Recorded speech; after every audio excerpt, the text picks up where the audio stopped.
The power of strategic silence. When not speaking is your greatest strength. Have you ever noticed that the people who talk the most often have the least to say, while everyone else is fighting for airtime, defending themselves, and explaining every move they make? There's a small group of people who've discovered something powerful. Sometimes your silence speaks louder than your words ever could. I used to be the type of person who felt like I had to explain everything. Someone questioned my decision, I'd give them a 20-minute breakdown. Someone spread a rumor about me, I'd launch into defense mode, trying to convince everyone of my side of the story. But here's what I learned the hard way. The more you explain yourself, the weaker you appear. The more you react, the more power you give away. Think about it. In a world where everyone's fighting for attention, where every opinion becomes a battlefield, and where your reactions become someone else's entertainment, what if you simply didn't play the game? What if you discovered that silence isn't weakness, it's actually the ultimate power move? Today, I want to share with you 10 specific situations where choosing silence will transform you from someone who gets pulled into every drama, into someone who commands respect without saying a word. These aren't just abstract concepts. These are real-life scenarios you face every week, and how you handle them determines whether people see you as someone they can manipulate or someone they need to respect. Because here's the truth: every time you rush to defend yourself, every time you feel compelled to explain your choices, every time you react to someone's bait, you're training people to see you as someone who needs their approval. But when you master strategic silence, you become someone who operates from a position of strength, not desperation. So let's dive into these 10 game-changing situations, starting with the most common trap almost everyone falls into. Situation 1. When someone lies about you, the power of strategic silence. Let me ask you something that might sting a little. How many times have you found yourself desperately trying to convince people that a lie someone told about you isn't true? Sending long text messages, calling friends to set the record straight, or posting on social media to defend your reputation. Here's what I've learned the hard way, and what research backs up the more you explain yourself. When someone lies about you, the more suspicious you actually appear. Think about it. When someone who's genuinely innocent gets accused of something, what do they typically do? They stay calm. But when someone's guilty, they panic. They over-explain. They get defensive. Those people spreading lies about you, they don't want the truth. They want a reaction. Every time you rush to defend yourself, you're giving them exactly what they're looking for. You're feeding their drama, validating their power over you. And worst of all, you're training everyone around you to question whether there might be some truth to what they're saying. I remember watching this play out with a colleague named Sarah. Someone started a rumor that she was taking credit for other people's work. Sarah's first instinct was to send emails to everyone, schedule meetings, gather evidence. But then she stopped. She chose silence. And you know what happened within 2 weeks? The person spreading the rumors got frustrated by Sarah's lack of reaction and started making even more outrageous claims. That's when everyone realized who the real problem was. Marcus Aurelius taught us, if it is not true, do not say it. If it is not right, do not do it. But here's the part most people miss. This applies to defending yourself against lies too. When you know your truth, when you're anchored in your values, you don't need to convince anyone else. So here's your new approach. Trust the long game. Let karma speak. When someone lies about you, your silence becomes a statement of confidence. It says, I know who I am, and I don't need your validation. Watch how quickly the truth surfaces when you stop feeding the chaos with your energy. Situation 1. When someone lies about you, the power of strategic silence. Let me ask you something that might sting a little. How many times have you found yourself desperately trying to convince people that a lie someone told about you isn't true? Sending long text messages, calling friends to set the record straight, or posting on social media to defend your reputation. Here's what I've learned the hard way, and what research backs up the more you explain yourself when someone lies about you, the more suspicious you actually appear. Think about it. When someone who's genuinely innocent gets accused of something, what do they typically do? They stay calm. But when someone's guilty, they panic. They over-explain. They get defensive.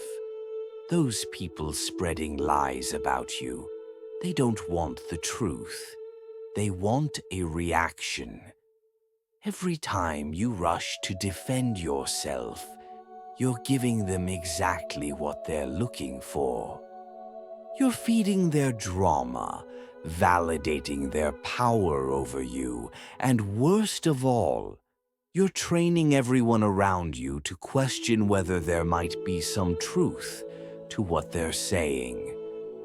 I remember watching this play out with a colleague named Sarah. Someone started a rumor that she was taking credit for other people's work. Sarah's first instinct was to send emails to everyone, schedule meetings, gather evidence. But then she stopped. She chose silence. And you know what happened within 2 weeks. The person spreading the rumors got frustrated by Sarah's lack of reaction and started making even more outrageous claims. That's when everyone realized who the real problem was.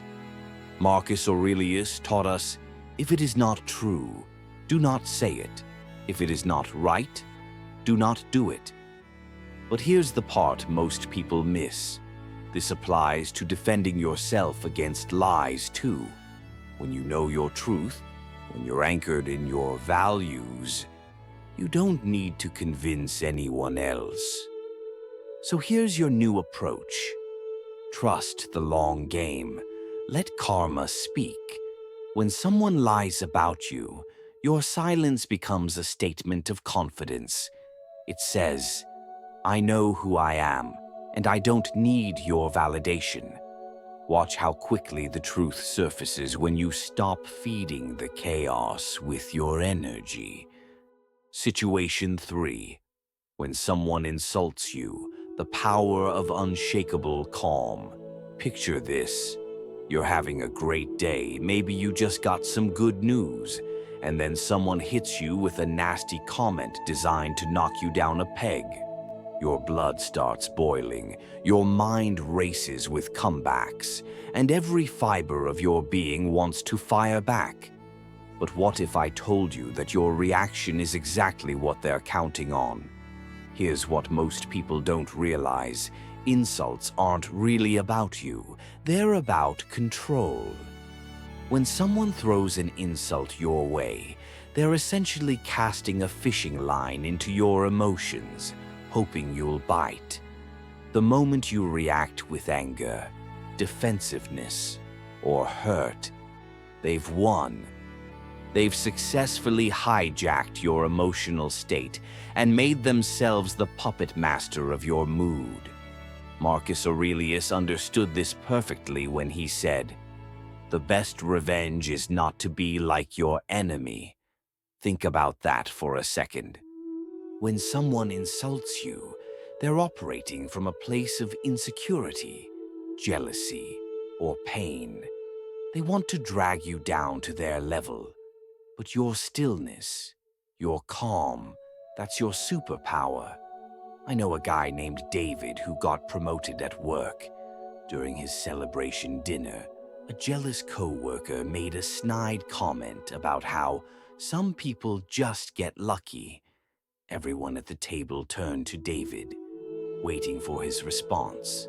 Instead of defending himself or firing back, David just smiled slightly and took a sip of his drink. The silence that followed was deafening. The coworker's insult hung in the air, making him look petty and insecure, while David looked composed and confident. When someone insults you, recognize that they're fishing for a reaction. They want to see you lose your cool because it validates their power over you. But when you hold your frame, when you let stillness speak for you, something magical happens. Their insult becomes a mirror that reflects their own character, not yours. Your emotional reactions are precious currency. Don't spend them on people who don't deserve them.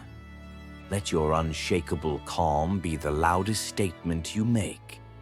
Before we continue on our journey, if these messages of inner strength and calm resonate with your soul, take a moment to join our community.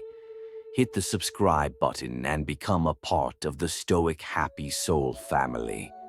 Together, we'll continue to explore the path to unshakable peace and happiness. Situation 4. When someone plays victim, don't feed the drama. Have you ever dealt with someone who turns every situation into their personal tragedy, no matter what happens? They are always the victim, and somehow, you always end up being painted as the bad guy. Here's what took me years to figure out: these people aren't looking for solutions. They're looking for an audience. Professional victim players have mastered a dangerous game. They don't want resolution. They want attention and control.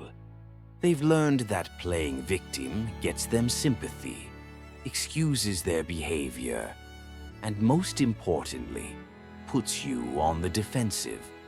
The moment you start explaining yourself or trying to fix their problems, you've stepped into their trap. Here's their signature move. They take any conflict and rewrite it so they're the innocent party and you're the villain. You ask them to meet a deadline. You're being unreasonable and demanding. You set a boundary. You're mean and unsupportive. They've become masters at flipping the script so that your reasonable requests become evidence of your character flaws. Epictetus said it perfectly: to complain is always non-productive and never appropriate. But victim players have built their entire identity around complaining. They've turned their pain into their power source, and they need you to validate it by defending yourself. I watched this play out with someone I'll call Rachel. Her coworker would constantly twist situations, making himself the victim of everyone's unrealistic expectations. Rachel initially tried to be supportive, explaining her actions, accommodating his complaints. But then she stopped. She became emotionally detached, stopped defending herself, and just observed. Within months, the pattern became so obvious that management finally saw what was really happening. When someone plays victim with you, resist the urge to defend yourself. Don't explain your actions, don't try to fix their feelings, and don't feed their narrative with your energy. Stay emotionally detached and trust that patterns don't lie. Eventually, their behavior will speak louder than their words. Your silence forces them to confront their own behavior instead of hiding behind your reactions. Situation 5, when your worth is ignored, the availability paradox. Here's a question that might hit close to home. Are you always the one reaching out first? The one making plans, sending the first text, checking in on everyone? Do you pride yourself on being reliable, available, always there when people need you? Well, I'm about to share something that might completely flip your perspective. Constant availability doesn't make you indispensable. It makes you invisible.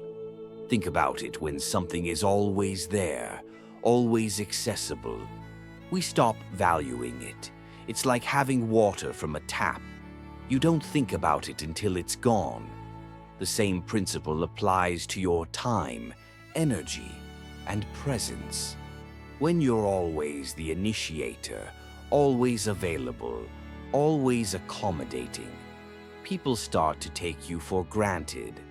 Not because they're evil, but because they're human. We naturally value things that require effort to obtain. When someone knows you'll always be there, they stop making effort to keep you there. I know someone named Jake who was always the glue holding his friend group together. He organized everything, reached out to everyone, made sure nobody felt left out. Then one day, he decided to try an experiment. He stopped being the first to reach out. He stopped initiating plans. What happened? Crickets. Most of his friends never contacted him again. But here's the beautiful part. The few who did reach out revealed themselves as his true friends. Seneca taught us that time discovers truth. When you step back and let time reveal who actually values your presence, you get clarity that no amount of analysis could provide. The silence becomes a filter, separating those who care from those who are just comfortable. Stop chasing. Use your silence to force awareness. When you pull back your constant availability, people suddenly notice your absence. Those who matter will make the effort to reconnect. Those who don't, well, now you know where you really stood. Your worth isn't measured by how available you are. It's measured by how much people value your presence when it's not guaranteed. Situation 6. When someone tries to provoke you, your calm is their kryptonite. You know that feeling when someone says something designed to push your buttons. Your heart starts racing, your jaw clenches, and every muscle in your body tenses up. It's like they've found your emotional remote control and they're clicking all the wrong channels. But what if I told you that your reaction is exactly what they're banking on? Here's what provocateurs understand that most people don't. They're not trying to have a conversation with you. They're trying to have control over you. Every sarcastic comment, every passive-aggressive jab, every deliberate button push is a fishing expedition for your emotional reaction. The moment you lose your cool, they win. They've successfully hijacked your emotional state and made themselves the puppet master of your peace. Marcus Aurelius figured this out over 2,000 years ago when he said, "You have power over your mind, not outside events." Think about the profound truth in that statement. You can't control what comes out of their mouth, but you have absolute control over what goes on in your head, your thoughts, your reactions, your emotional state. That's your territory, and no one gets to invade it without your permission.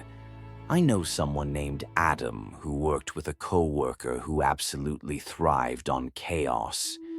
This person would make inflammatory comments in meetings, send passive-aggressive emails, and generally try to get everyone worked up. For months, people would take the bait, getting defensive and emotional, but Adam tried something different. He stayed calm, responded with measured words, and never gave this person the emotional reaction they were fishing for. You know what happened.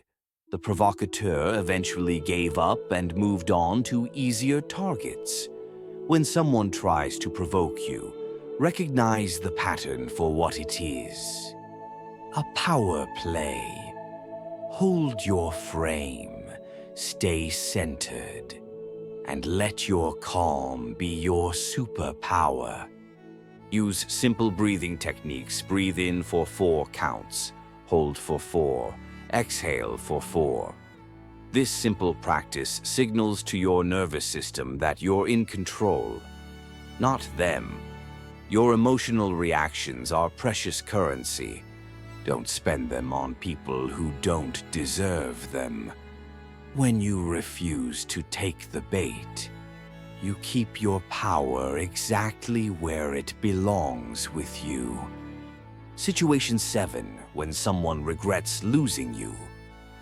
The too late revelation.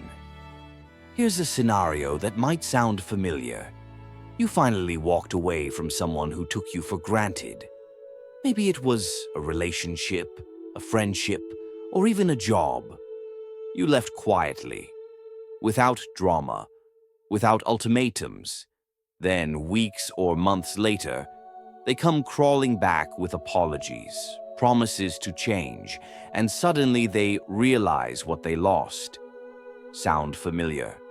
Here's what I need you to understand. If someone only values you after you leave, they never truly valued you in the first place. Think about that for a moment.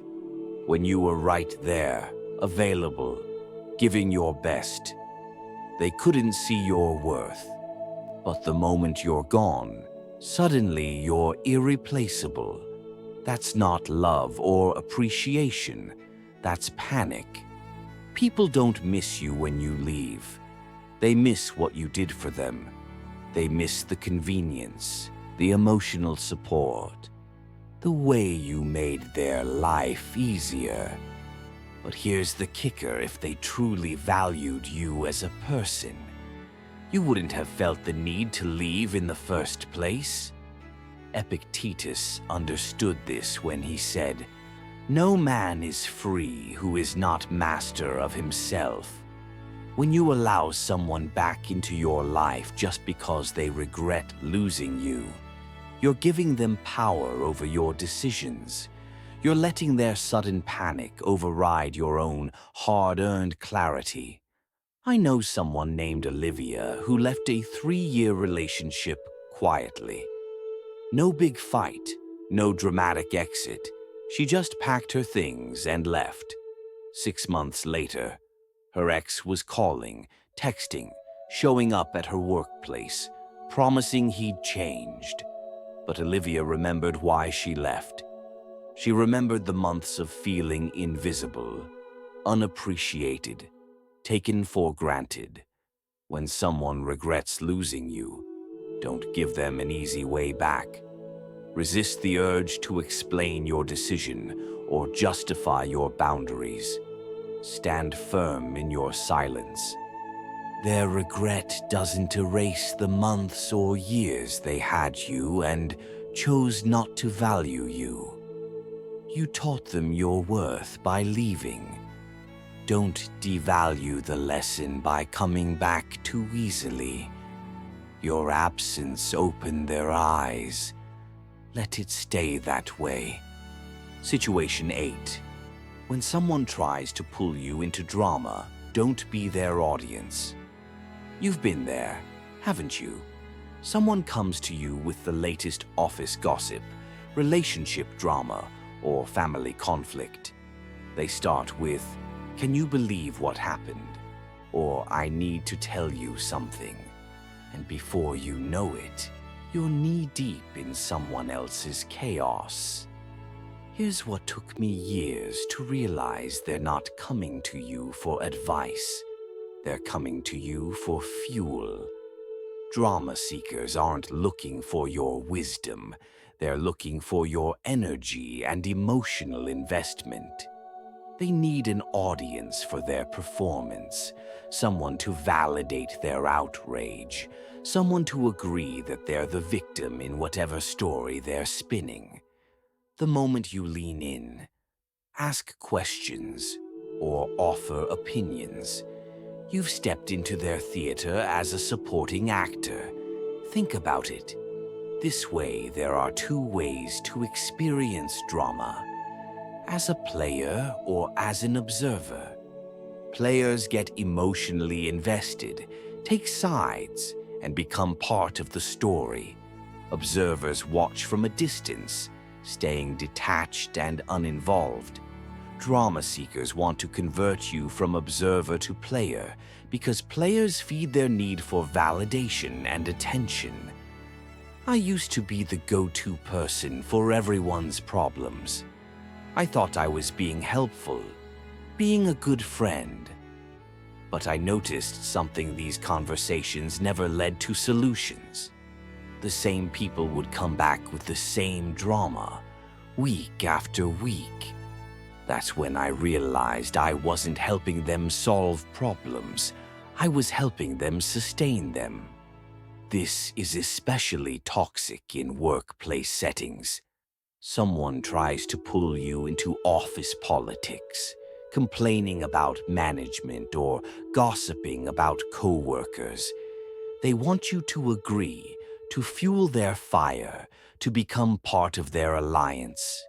But here's what they're really doing: they're making you guilty by association.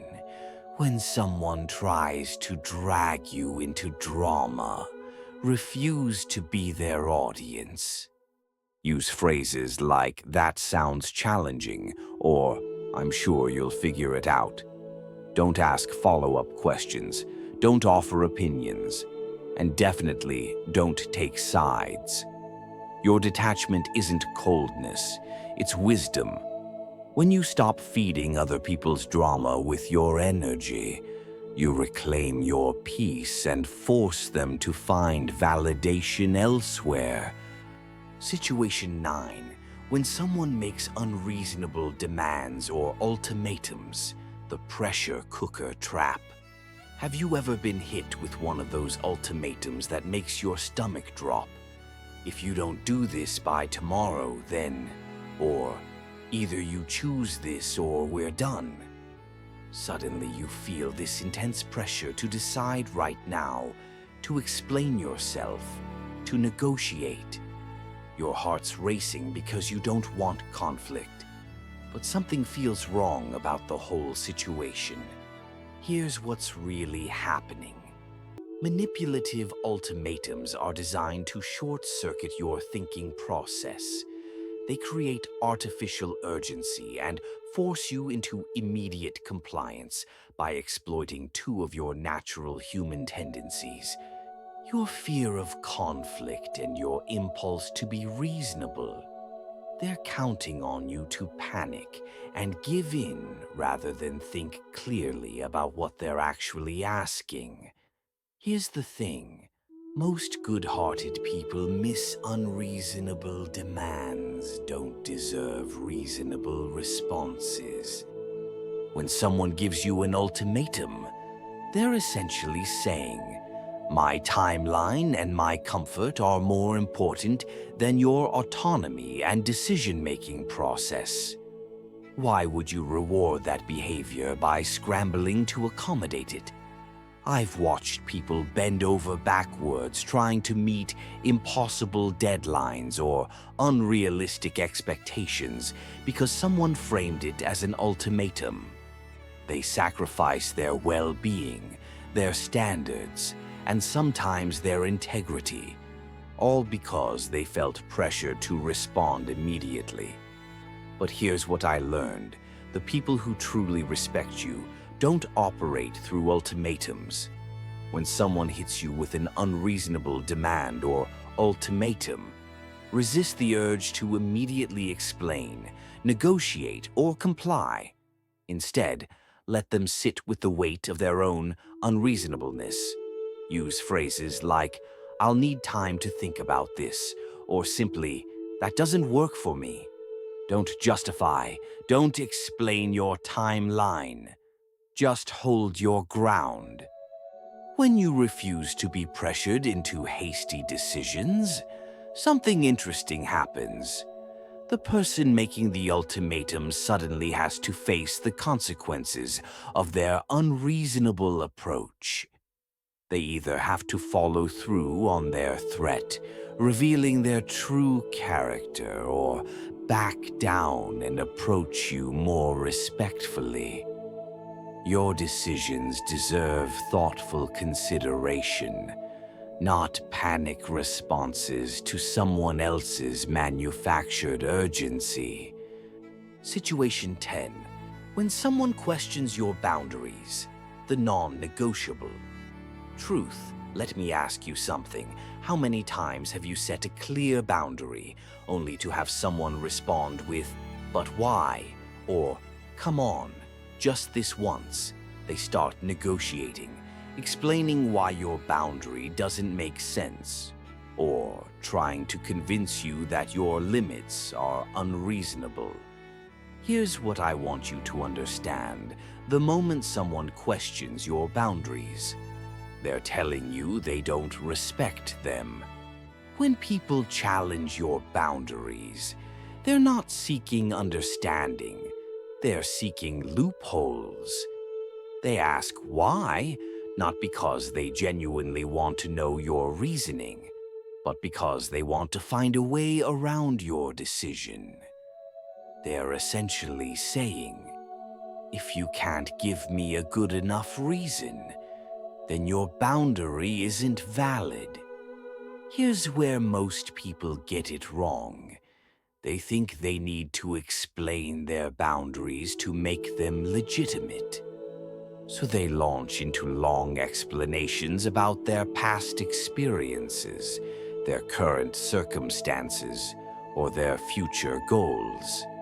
But here's the truth that took me years to learn: boundaries don't require justification from people who respect you. Think about this when you tell someone you don't drink alcohol. Do they demand a medical history? When you say you don't lend money, do they require a financial breakdown? The people who respect you accept your boundaries without interrogation. Those who don't respect you will always find your explanations insufficient. Your boundaries are actually a perfect respect detector. Watch how people respond when you set a limit. Those who care about you will say, "Okay, I understand." Those who care more about what you can do for them will push back, question, and try to negotiate. When someone questions your boundaries, resist the urge to justify or explain. Use simple phrases like, "That doesn't work for me," or "I'm not comfortable with that." Don't elaborate, don't provide reasons, and definitely don't negotiate what you've already established as non-negotiable. Your boundaries are not suggestions up for debate. They're decisions you've made about your own life. When you preserve your autonomy through strategic silence, you communicate something powerful. Your self-respect is not conditional on other people's approval. We've just walked through 10 powerful situations. If you found this guidance valuable, a simple like on this video would mean the world to us and help spread this message. And if you know someone who needs to hear this to reclaim their strength, don't hesitate to share it. The language of the unshakable. We've just walked through 10 life-changing situations where your silence becomes your superpower. But let me share something with you that goes deeper than strategy or tactics. In a world that's absolutely addicted to noise, choosing silence isn't just smart, it's radical. Think about where you were when we started this journey. Maybe you were the person who felt compelled to defend every accusation, explain every decision, and react to every provocation. But now you understand that silence isn't the language of the weak. It's the language of those who no longer need validation from people who don't matter. We live in a culture that worships noise. Social media rewards the loudest voices. Drama gets the most attention, and everyone's fighting for airtime. But when you master strategic silence, you step out of that chaos entirely. You become the calm in someone else's storm, the stillness in their noise, the strength in their weakness. Here's what I want you to really understand every time you choose silence over reaction. You're choosing self-respect over validation. Every time you refuse to defend yourself against lies, you're trusting that truth doesn't need your help to surface. Every time you walk away without explanation, you're letting your actions speak louder than your words ever could. When people lie about you, betray you, insult you, provoke you, regret losing you, or challenge your boundaries, the strongest response is often no response at all. Just watch, just wait. Let time, truth, and karma do what they do best. Restore balance without your interference. Your silence is not empty space. It's full of dignity, self-respect, and unshakable confidence. It's the sound of someone who knows their worth and doesn't need to convince anyone else of it. And now, I would love to hear from your soul. Which of these 10 situations resonates with you the most? Share your story or your thoughts in the comments below, so we can all learn and grow together as a community. So the next time life presents you with one of these 10 situations, remember, your silence is not weakness. It's your declaration of independence from other people's chaos. Use it wisely, and watch how dramatically your life transforms. Your journey doesn't have to end here. If you're ready to learn how to handle criticism with that same stoic calm, click on the video now appearing on your screen. Thank you for watching. Stay calm, stay strong, and let your happy soul shine.